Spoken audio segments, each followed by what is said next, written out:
चला तर मित्रांनो, आज आपण बघूयात 11वीचा जो सेकंड चॅप्टर आहे आपला डबल एंट्री सिस्टीम, त्यामधला फर्स्ट प्रॉब्लेम आहे.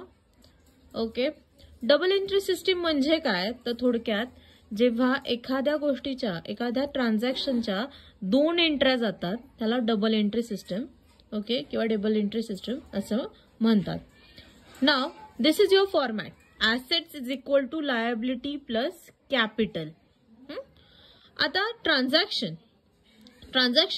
हे क्वेश्चन्स आहेत सगळे and this is the answer. Okay, you have to write transaction as it is. Now first transaction, Rohit Sharma started business with cash. म्हणजे रोहित शर्माने बिझनेस काय केलाय, चालू केलाय.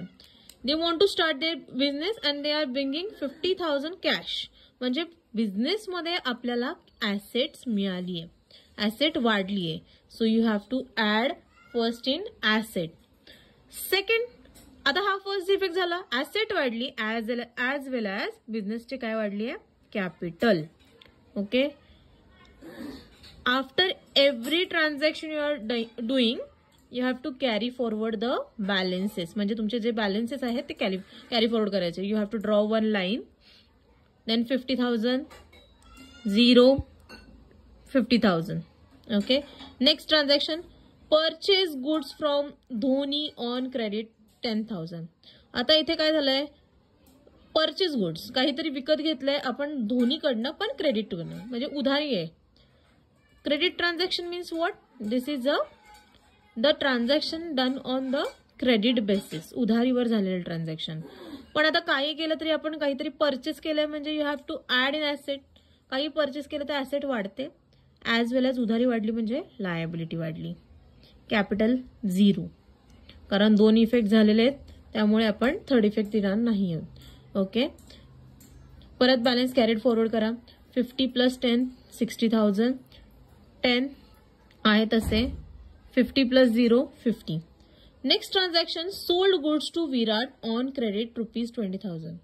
मीन्स इथं काय केलंय, गुड्स सोल्ड केलेत, विकलेत. कोणाला, विराटला, पण क्रेडिट बेसिसवरती. आता लक्ष द्या, तुम्ही म्हणाल मॅडम आता गुड्स इथे परचेस केले क्रेडिट बेसिसवरती आणि इथे काय केलं, सोल्ड केले क्रेडिट बेसिसवरती. पण नाव इन दॅट केस आपली ऍसेट कमी सुद्धा होणार आहे आणि वाढणार सुद्धा आहे. का, कारण आपण जर एखादी गोष्ट क्रेडिट्सवरती सोल्ड करतोय म्हणजे आपले डेटर्स वाढणार आहेत, येणारे पैसे वाढणार आहेत. So it is an asset. आणि आपले गुड्स गेले म्हणजे you have to subtract from the assets only, म्हणजे add and less from the assets only. इकडे 0 0. Again you have to carry forward the balances. 60 minus 20 that is 40,000 plus 20 again 60,000. 10 plus 0 10, 50 plus 0 50,000. Received dividend, लक्षात ठेवा काहीही received केले, पैसे आले, so first effect asset मध्ये add होईल आणि सेकंड इफेक्ट कॅपिटल मध्ये वाढतं.